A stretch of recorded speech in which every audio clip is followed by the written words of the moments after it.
JRNY NFT Club. Need I say anything else? Let's jump in and check out the post-drop stats. First up, I want to say if you could hit up that like button, it really helps out with the YouTube algorithm. Also down the bottom there are chapters so you can fast forward to the sections that you want to help you navigate the video easier. This is not financial advice. I'm not a financial advisor. Please do your own research before jumping into the NFT space. So if you've been in the NFT space or just in crypto in general, you may have come across JRNY Crypto. He's got 630,000 followers on Twitter, and on YouTube 616,000 subs. So he is very big, very influential when it comes down to the crypto and the NFT space. Now, what he has done, and this is just a quick overview, and we'll get into the stats shortly. So he's got his NFT club. So it's essentially going to be like almost his alpha group, essentially. So basically, you get 2 mints for the next project. And then when it comes down to the roadmap, you've got community chat, free mints, giveaways, all of that kind of stuff. And then when 2022 kicks off, it'll really kind of launch off and blow up. When we jump over onto Opensea, we can get a snapshot of the project. There's the 10,000 items, but they're not really different items that are unique. They're all essentially the same, just different numbered. There's 7,400 owners, which is a really good distribution. And the floor price is currently sitting at 2.65. Now, because they essentially are the same, you're not going to get huge fluctuations in high and low pricing, like minimum and maximum pricing. And the volume traded is a very healthy 4,700. Now, jumping on over to Nansen and getting a look at the 24-hour market overview, we can see here that JRNY NFT Club is sitting here. It had been floating around the top little bits, and we'll see that when we get into the individual section. But the fact that there's a lot of volume moving with this project, it's absolutely crazy and just taking over. When we get into the individual project itself, what we can see here is it was deployed 5 days ago. Now I'll jump in real quick to kind of explain the pricing. It was a Dutch auction. Now Dutch auction is where it starts up high and then every sort of hour or so it drops down. So essentially you're kind of bidding everyone against each other, and then when it gets to a price point that you want, it then sells out. So that kind of explains this stair-steppingness. So we can see here 1 ETH, we can see that everyone kind of picked these up, and there was a price peak and the volume. The volume is those green bars, and the price is this blue chart. So we can see here that early adopters got it for a steal, and then you can kind of see that as the volume kind of picks up, it gets a little bit frothy, then peaks, and then this is where you start to see the Dutch auction come into play. So we can see here that the average price has just been in an uptrend. Even though it's zigzaggy, it's still in an uptrend and kind of moving up. But where I find this quite interesting is that it's been a couple of days. There is a tidy little uptick here, but what we're going to have to do is we're going to have to wait 2 or 3 more days to see where the price kind of solidifies, because what I believe will happen with this price is that I think the price will reduce a little bit until the value is started to be shown. Once the value is shown, then it's going to skyrocket, and then you can instantly see like a double in the floor price, which is essentially the price that you'd pay for it. When we have a look at the individual transactions, the notable buys all got in nice and early because they were obviously on the whitelist and real tight and close.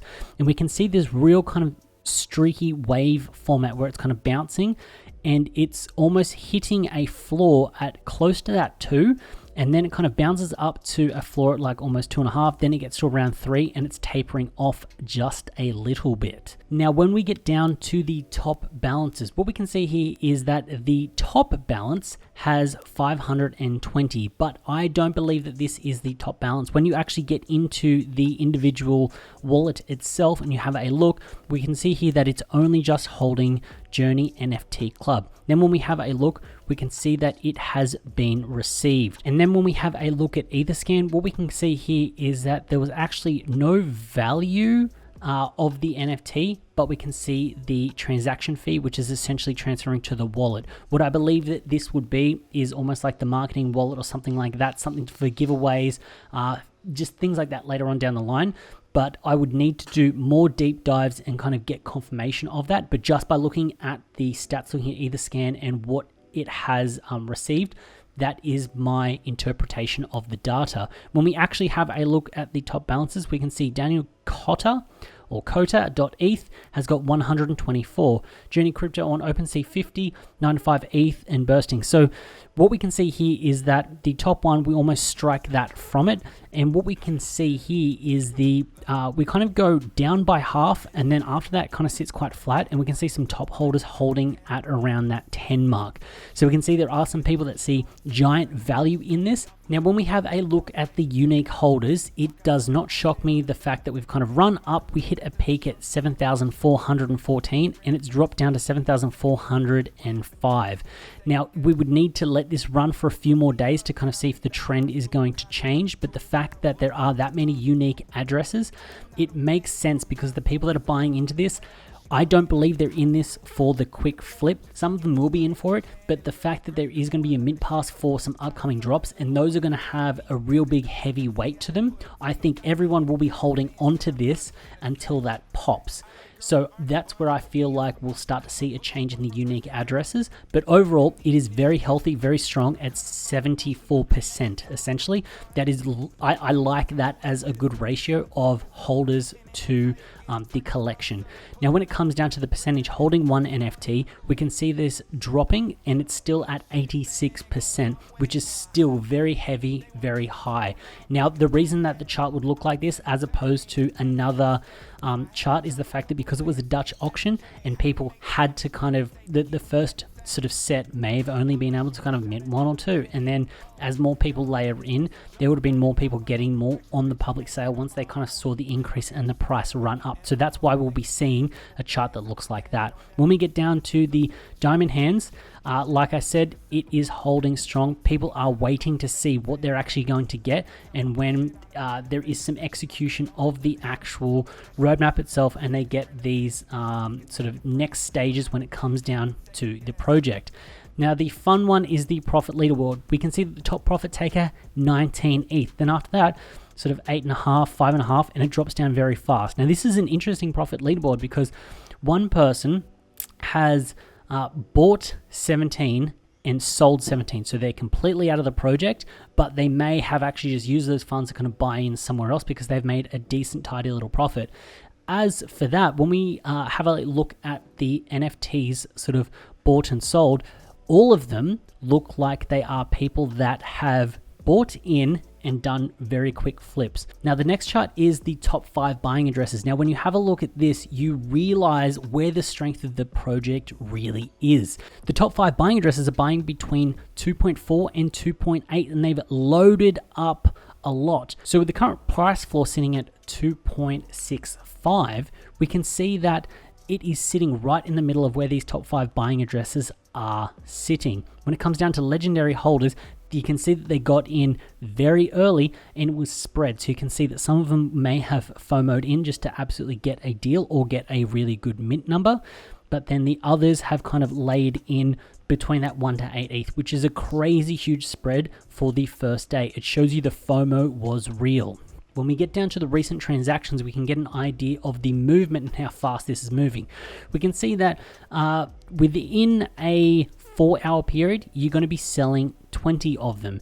Now, I'm not saying that the volume could be a lot higher for a project, but I believe that everyone is sitting quite tight and holding them to let the project run its course to get these mints to kind of start getting some value out of the NFT. Usually you would see at least kind of 10 or 20 sales within the hour. Over a 4 to 5 hour period, seeing those kind of 20 sales, it's not good, but it's not bad. I think because this is a project that isn't necessarily art and looking for those quick flips, and it has longer term utility, that's why I believe that the volume is a little bit slower. So overall, what do I think about JRNY NFT Club and the price points and where it can currently go? I think it is a great project. If I was on the whitelist, I definitely would have picked one up.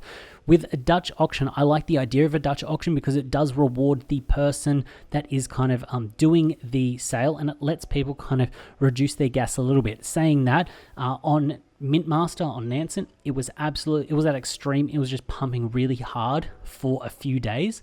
So that's why that volume is absolutely insane when we have a look at this spike here. When it comes down to pricing, where I see this running down is I do believe that we'll kind of possibly hit a floor of around 2. Now, I'm not saying that it needs to sort of crash 25% to hit 2, but the idea is I believe that there will be some people out there that will get a little bit restless with this. Some people that are new, that don't understand the NFT space, that have followed him over from his YouTube channel, will kind of hold on to it. 2 or 3 days later, a week later, they'll be waiting for something to happen and the price isn't moving. They haven't made their 20x gains they wanted. They will then start to offload it and get out of the project. But I do believe there will be some savvy buyers that will buy between 2 and 2.5. What will happen though, and I've seen it happen before, is that if we do bottom out around that 2 mark, there will be an update or insane value that JRNY NFT Club will give to its holders. You'll then see a huge spike and a huge run up, and I can easily see kind of getting to a 4 ETH floor very fast. What usually happens in these types of projects is there will be that lull, people offload, then when value is confirmed, that's when people will start to FOMO back in. So should you buy into JRNY NFT Club?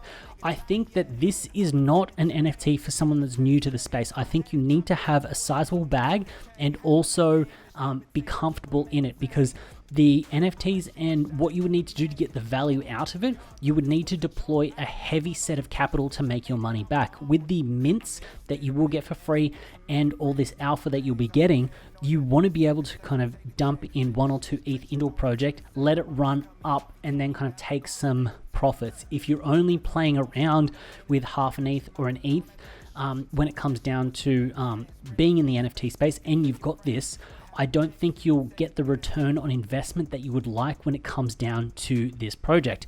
Will I buy into JRNY NFT Club? It's one of those things where I would like to see what the value is before I went in. If I was able to get in on some of the earlier access, then yes, I would have done it. But hindsight is always 20/20. You're always going to sort of ape in if you see the price higher than where you would have liked to have bought in. But right now, I would like to see some of the value actually executed. It doesn't matter if this runs up to 5 or 6 ETH, because if the value is there longer term, it is going to work. I see NFTs as a very long-term item, as a long-term thing. I see cryptocurrency as a long-term thing. It doesn't matter. You don't need to be making your ROI on JRNY NFT Club right this month. You don't need to make it within this week. What you need to do is, if you can then make that 5 ETH that you could buy when it pumps up and spikes and you buy in over the next year or two, you're going to end up ahead anyway, because you've also then got the value of the NFT itself that you can resell. That's why it would be. I wouldn't buy in now, because I have a feeling that all it takes is a little bit of news to come out or ETH to do a big run up, and that price can drop just a little bit. And even though it sounds like a little bit, half an ETH between 2.6 and 2.1, that half of an ETH could be deployed elsewhere when you need to. I do think there will be some paper hands that won't see any movement and will sort of paper hand, and you'll be able to pick up a bargain. Saying that, I believe it is strong. The reason it is strong, and because it is a public figure, it's someone that is putting his face and his reputation on the line. This means that he will try to over deliver on what he's doing, and with a community of 10,000, he's going to have to work really hard to keep people happy, and that's fine. He's made an absolute bag of this mint, so I believe him and the team will make sure that they're delivering on it to make sure that everyone is getting value from the project. Overall, I hope you found value in this post-drop analysis, a deep dive into the stats. The tool that I was using is Nansen. There's a link for a tutorial that I made up here. It's a long tutorial, and this is a paid program, but the amounts of stats and data that you can get in it are absolutely insane. So you can kind of really dive in and see where things are going. And I really like using this tool to kind of analyze projects before and after and start to spot trends. If you found value in this video, please hit the subscribe button. I'd really appreciate it. And as always, it's been a pleasure having you with me. I look forward to seeing you in the next video.